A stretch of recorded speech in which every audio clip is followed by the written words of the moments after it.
Dokkan Battle is no stranger to dropping overpowered units that just absolutely break the game and look a lot better than everything else at the time. This is a good selling point for a character. This is a good way to get people back into the game and reward players for summoning for that character. Now, this should be the intention with every release that they do, if we're being honest, but obviously we know that is not how the game works. Sometimes you're going to get some mid-releases, and it's just sort of how things go. So in today's video, I want to explain and talk about a lot of the most overpowered units in Dokkan history and talk about how they just absolutely broke everything, and I think it's going to be a fun time. So if you want to see similar videos like this, go ahead and leave it in the comment section below, and I can try and get to it. Keep in mind, if you guys want like all easy TURs and stuff like that's going to be a very long-term project. There's just so many of them in the game. But with all that being said, let's go ahead and get started with the first character. First up, I have STR Super Gogeta from the first year anniversary. You guys know him, you love him. One of the most iconic characters throughout the history of the game. Now, when this character dropped, it was a very, very, very different time for Dokkan. Now, if we look at this, we are looking at his Super Easy A kit. That is not what made him super overpowered. What we are looking at is the base kit from all the way back in 2016 for Global and early 2016 for JP as well. Yes, that's when the anniversary happened. But what made this guy so special? Now, context is everything. The meta is everything when it comes to the Super Gogeta, right? This guy had a leader skill that was like no other. Now, I know you're looking at the screen and thinking, vilified, this is nothing. But you have to remember at the time that this was a very, very, very type-centric meta of the game, right? This sort of phased into the type leader skills meta where you would just be running mono teams of a certain typing because that is how leader skills went. So you would be running all STR, you'd be running all AGL. But what did Gogeta do? Gogeta brought forth all types. So you could put this guy as your leader skill and run literally any character in the game and he would be on the leader skill or they would be on Gogeta's leader skill. And on top of that, they were also effective against all types with every attack. So type disadvantage didn't really matter, and being type neutral was in Gogeta's favor. So this just made the game very, very different, and it was just very, very dumb, right? When this guy came out, we kind of talked about this a bit. We'll kind of let the super attack animation play, but with this Gogeta, right, I always say this when I talk about him in videos, but it was quite literally you either had this Gogeta or you started over, right? And considering at the time the game was only 1 year old, it was just very different. So you could afford to do that, right? These days, people have 9-10 years dedicated to their accounts and can't reroll. But at this time, it was definitely more friendly to do so. So that is why this Gogeta is so overpowered. Definitely one of the most iconic characters in the game in terms of being overpowered and broken. Let's go ahead and move on. Funnily enough, this tends to be a theme throughout Dokkan, just kind of when they do characters like this. But the counterpart, or the next successor to Gogeta, was Vegito. He came out shortly after the run of Super Gogeta. You guys can see Super Gogeta dropped in July for Global, and then Vegito dropped in November. So what made this Vegito so good? Well, it was the fact that he was a category leader, right? And you look at this, and rather than it just being one stat, he had the buff for all stats, right? With HP, attack, and defense, very helpful for AGL. But also, when he received normal attacks, he would not take any damage, and not only would he not take any damage, he would also just launch a super back, or he would counter with another damage of his own, right? I don't know why I couldn't say that, but he would counter with an attack of his own. So he would be doing a ton of damage and giving support on his super attack, and he would just be very, very good, right? When we saw that Gogeta was going to be the best unit was the best unit in the game, he was shortly followed by Vegito as the next best unit in the game, right? Very simple stuff here, very simple, like easy to kind of figure out. Gogeta, Vegito, best units in the game, and this would be a trend moving forward. So keep in mind, for this video, we are not going to be going in perfect chronological order, but we will be talking about as many as I can remember, as many as you guys might be thinking of for this list. But next up, I want to talk about the TUR Cooler. Now, Cooler, I'm sure a lot of you guys know, very not infamous, but a very famous character for a lot of reasons, right? On Global, his initial return ended up being robbed by Kaioken Blue Goku due to the release of LR Ultra Instinct Goku at the time. So Cooler took a little more of a longer time to rerun than he typically should have compared to the JP version. But what did this guy do? What made him so good, right? it's quite a bit going on. It's the support that he has, right? Like, this doesn't look like much. I know it doesn't, but it really is crazy what this guy was able to do offensively and defensively. Not only that, it was his support. Now, you see this right here. Most of the time when you were playing this game, or at the time, you would be facing one enemy, right? This was 2020 to 2019, so this was a lot of the Goku event being the hardest fight in the game and stuff like that. Super Battle Road, it was a little bit different, but the meta teams at the time were Transformation Boost, Final Trump Card, and this Cooler was a good mainstay on there due to the fact that he worked very well with the 5-year Anniversary LRs, which were Gogeta and Vegito Blue, who did not get the game when they came out, unfortunately, but this Cooler made them look a lot better. And any character that was on Transformation Boost at the time looked a lot better. And this guy was easily the best TUR, and arguably like the best unit when he came out, really. So that is why there is so much nostalgia for this Cooler, and sort of just talk about how good he was at the time, right? Being able to do the support, and if you needed to, you could transform against pure hybrid Saiyans. You get a ton of attack. You'd be able to build up very nicely. The super attack effect, I'm not used to using this website. It's what you would really want to do is sort of have two of these guys and then transform one of the Coolers and then stack with the other one, right? That was sort of the way that you wanted to go. So this Cooler, very good release for sure. One of the best TURs we've ever seen. Was just dominant and made a lot of the best units in the game on Transformation Boost at the time look a lot better. Sort of a sleeper pick here for one of the most overpowered characters we've ever seen at the time when they released LR Goku and Frieza. Now, what made these guys so good? It was simply the fact that they were one of the hardest hitting characters in the game for a very long time, right? Just the amount of damage these guys were able to do was pretty much unprecedented around the course of the game. A lot of different characters that would come out, especially towards the end of 2018 during a download celebrations, typically when this stuff would happen. This was just an incredible release, right? Just really introduced a lot of overpowered stuff, being the hardest hitting character in the game, basically, when they came out, on top of the fact that they had something that Dokkan didn't really flirt with for a very long time, right? We saw the 170% category meta for years upon years, right? We really didn't see a buff to that beyond what we're looking at right here, all the way up until the beginning of 2022 during the 7th year anniversary, where the 200% leader skill was implemented, and now a lot of things have changed. But with TEQ Goku and Frieza right here, they were 177% for reps of Universe 7. Now, was this team absolutely bang up in 2018? It would be kind of tough to look. I guess we can take a look at this real quick. I don't really know how well this would translate to 2018, right? But you had characters like this Goku. It was way different, right? You guys could see not like a crazy team from here. But this was like a sort of like a step in the right direction for it, right? With reps of Universe 7, and then obviously over the next like couple years, the team would become way better, even headlining an anniversary in 2021. But this was one of the hardest hitting characters in the game, and I think kind of a sleeper pick for one of the better units we've ever seen. Just wanted to give these guys some love. I'm sure some of you who've been playing the game for a long time will appreciate it. Let's go ahead and move on. Next up, I want to talk about STR Super Vegito. Now, with this character, it was a very specific thing.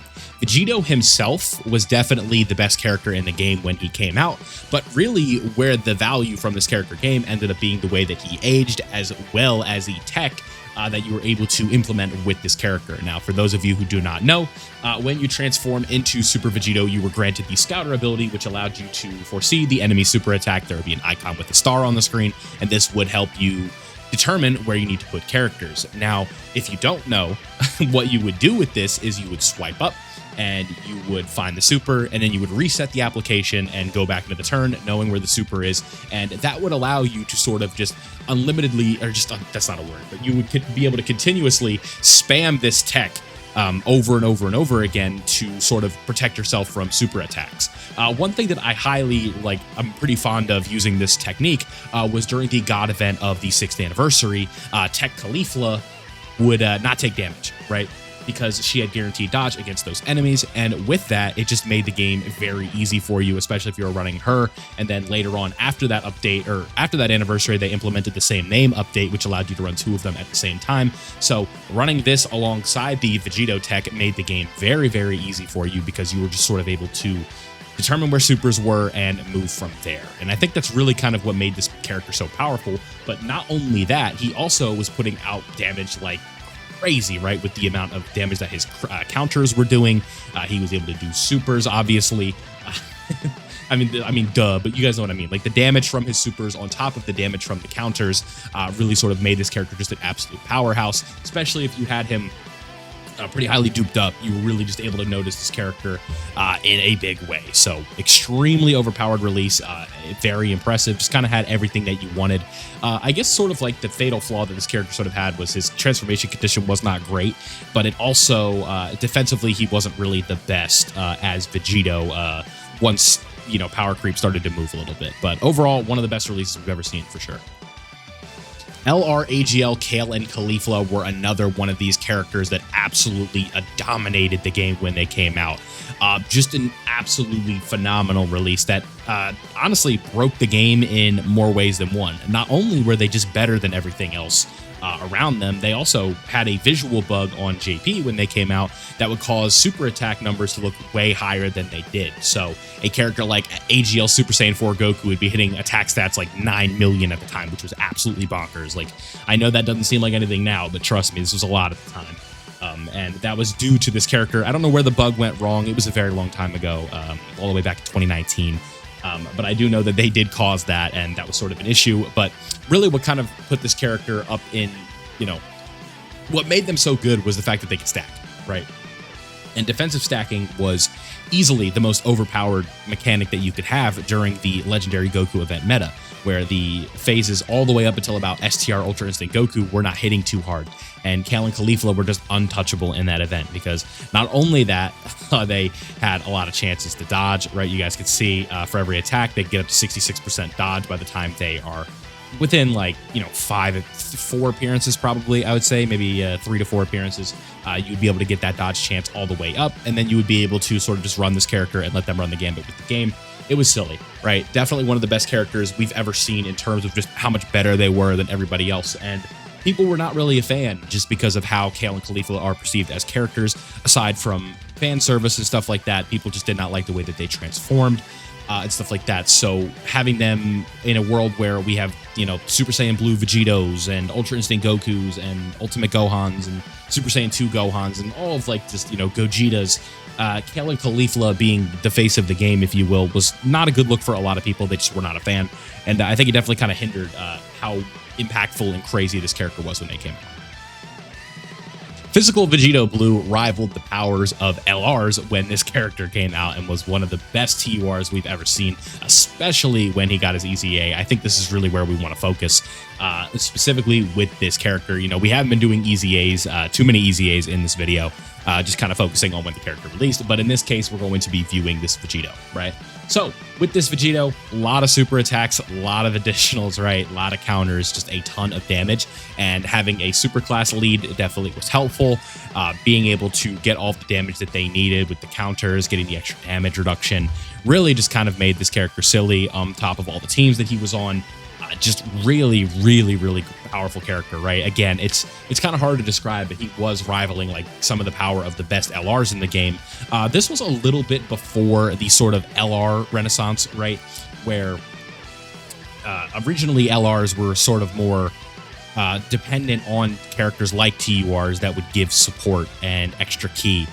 Nowadays, you can just run a team of 6 LRs and it's going to work seamlessly, but at the time, that was definitely not the case, especially in 2017, where LRs were not everywhere. But if we look at the EZA in 2020, LRs were definitely more prevalent as the years went on. So this guy was definitely on top of things when he got his EZA, one of the most broken EZAs really we've ever seen.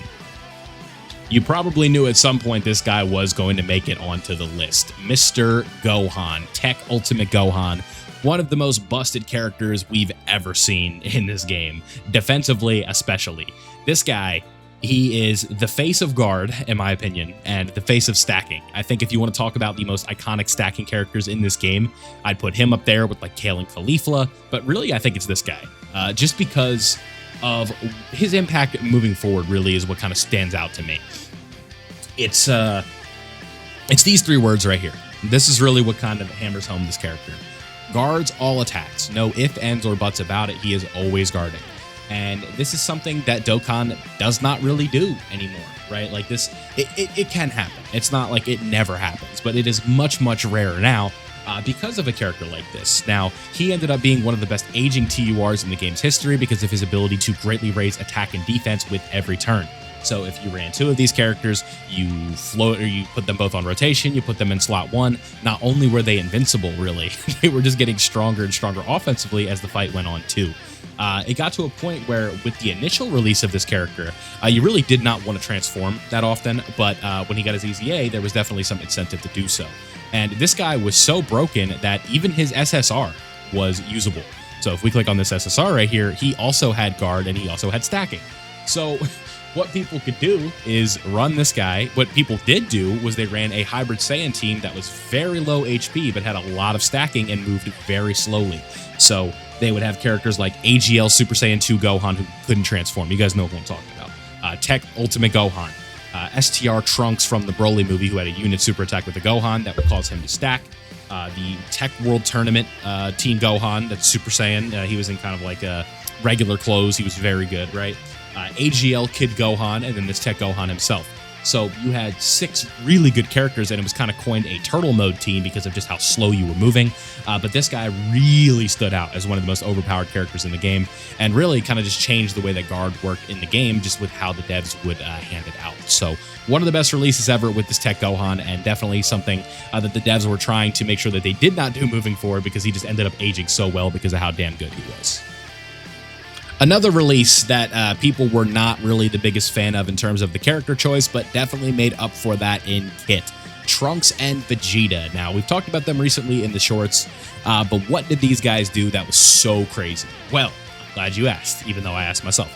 But Trunks and Vegeta, they were a stacking character. Again, a very common theme here. They had permanent guard in slot 1, and they had an insane leader skill. Really, that's what it comes down to, right? Bond of Parent-Child, one of the best teams in the game at the time. These guys were essentially just an invincible slot 1 character that were going to hold it down defensively for you no matter what.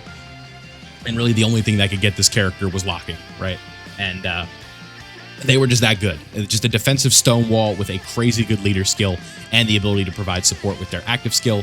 This was the best unit in the game for a pretty long time in the grand scheme of things, right? They released in Tanabata and survived the worldwide download celebration as the best character in the game, which is very rare, right? Super Saiyan 4 Goku did not survive. TEQ UI Goku did not survive as the best unit in the game, and Vegeta and Trunks did. So a very rare trend, and they definitely stood out as one of the best releases ever. I just think defensively they were just so crazy and so much fun to use that way. So very, very good release. But the moment itself, not the greatest choice, right? I mean, the father-son Galagun literally didn't even scratch Zamasu, but I guess it was a cool moment and an interesting choice, but definitely one of the better units we've ever seen. We briefly talked about TEQ Caulifla already, so I'll make this one quick. TEQ Caulifla here, guaranteed dodge against pure Saiyans or Tournament of Power enemies or Universe Survival Saga enemies. Couldn't hit her, literally could not touch this character if you were up against those enemies and dodge wasn't disabled. Very overpowered. If you can run TEQ Caulifla in an event and you know she's literally never going to be able to receive an attack, you gotta run her.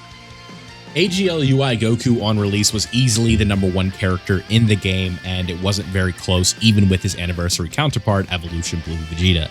Now, this guy had a 70% chance to dodge, had a revival, had basically triple supers very consistently if you had an additional orb on him, and had a revival, right? I mentioned that a moment ago, but the revive was just so crazy for this character, and the guaranteed crits on the additional supers, which are going to be 1 or 2 every single time, on top of the 50% chance to super or to crit on the ATEQ super, just made this guy overwhelmingly crazy with his offensive capabilities, with his evasion capabilities. He was insane, right? Like the God event with this guy was so much easier. And it was just really fun to use this character. This is still my favorite unit in Dokkan history for sure. My worst shaft ever in Dokkan history, but it was all worth it by the end of it. So Ultra Instinct Goku, definitely one of my favorite releases of all time. One of the most overpowered releases of all time. Easily #1 when he came out. Let's move on. You guys knew he was going to be on here at some point, and we have to talk about Power Awaken or Orange Piccolo. This guy was essentially just a win button for a good, almost, when did he fall off? Worldwide 2024, I guess. For well over a year, this guy was just the best unit in the game. He really could have been argued better than like the 9th Anniversary Part 1 characters too. So he was the best unit in the game for about a year because Beast Gohan ended up taking his spot, excuse me. But when this guy came out, just the giant form was so silly. This guy was able to take away the hardest hitting mechanics in the game for bosses, being, you know, the super attacks and the AoEs. Piccolo got rid of these with his giant form and took them in the giant form, so therefore you would not see them in the next portion of the turn. So just a very, very, very silly character here. With Orange Piccolo. On top of that, he had the Superheroes Leader skill. He had the ability to get a full heal under a certain HP threshold. He had guard. He had damage reduction. Was able to build all of this fun stuff, right? Just really, really good. The guard was not permanent, but the damage reduction was. He had extra ways to get it. Defensively, he was building up. Offensively, he was building up, hitting super high numbers, had a lot of defense, and on top of that, also had the most overpowered mechanic really in the game for the meta at the time, being the giant mechanic. So this was easily one of the best characters they've ever released. It was very tough to replace him at number 1. People did argue that it was LR STR Bulma, who we're not going to be talking about in this video. I don't think she was quite on the level of the characters we've been talking about. Like kit-wise, yes, but in terms of everybody else around them, no. I always thought this Piccolo was better, just the fact that he could take away supers and AoEs, but you guys can let me know in the comments what you think. Orange Piccolo, one of the best releases ever. This one's going to be kind of a quick mention for the 7-year anniversary LRs when they came out, sort of just a pairing. Compared to the rest of the game, they were very good, but the big issue with these characters in specific was the 3rd turn where their guard would wear off and they would be able to take a little bit of damage, but really where they were caught, like a vast majority of the game was caught, and especially in the Red Zone Broly fight, the dodge disabling really just kind of messed everything up. But you know, TEQ God Goku was here to save the day for these characters, but they were definitely some of the most overpowered characters ever compared to everybody else. The 200% leader skill, everything that they were able to do, I at least had to mention them, some of the most overpowered characters ever. These guys and the Super Saiyan 4s. For this video, we have reached the final 2. Now, you guys know how much I've talked about this character in the past. Beast Gohan really like one of my favorite releases ever for sure. This guy, if you know, when you used him, he was essentially just a free win. You put him in slot 1 and really it felt like almost nothing could go wrong. The abilities that he had to tank everything, the key support that he was giving, the taunt ability that he had, the support that he had, the damage reduction, the guard, the building of attack, the leader skill, really just everything that this character was bringing was extremely well done. If you had Piccolo around, you had access to an action break, which is extremely overpowered. And this guy really just ran the game all the way up until the release of the next character we're about to talk about in terms of the number 1 spot. Really, it was tough to pry this guy from it, and it's just a testament to what mechanics work. You've got permanent guard, permanent damage reduction, basically. That is what works in Dokkan, and this guy was a perfect example of it. But when you combine those things with things like taunts, support, actual damage, real defense, tech, everything that you need, this is what you got in Beast Gohan. Really just a perfect release to me. Perfectly designed for content around the time. Those, you know, for these 5 turns right here, and then the 8 turns that you would need when everything wears off. This was really where you were just going to see this character at his best. So Beast Gohan, one of my favorite releases ever. I could talk about him all day. You guys knew I was saving the best for last, and this is going to be Super Vegito. Now, do I think he's the most overpowered unit in the history of the game compared to everybody else around him? Probably not. But is he the best individual character this game has ever seen? Probably. Just the sheer amount of damage that he can do on his taunt turn, especially when supported with Gogeta, is just ludicrous. Easily reaching the over 1 billion damage threshold if you need it. Really just kind of has everything that you need on that taunt turn. Defensively, he's not taking any damage. A 20 million super attack, he laughs at the face of that on the taunt turn. So that is just kind of how crazy this guy is. And on top of that, with crazy stacking and all of that, we're looking at consistent like 30 to 40 million crit counters that are they just keep coming and they keep getting more and more powerful. He only has access to an 18 key and really just kind of does everything that you need for a character in terms of being overpowered, right? This is one of the best releases they've ever had. I think individually still, this is like just as one character and not the rest of the kit, this is individually the best character they've ever dropped. So Let me know down below what you guys think. That was every overpowered Dokkan release in 24 minutes. So thank you guys for watching. Let me know what types of videos like this you'd like to see in the future. I always have fun looking back at the history of Dokkan and sort of talking about it. Thank you guys for watching. I hope you did enjoy it. Leave a like if you did, subscribe if you were new, and I'll see you all in the next one.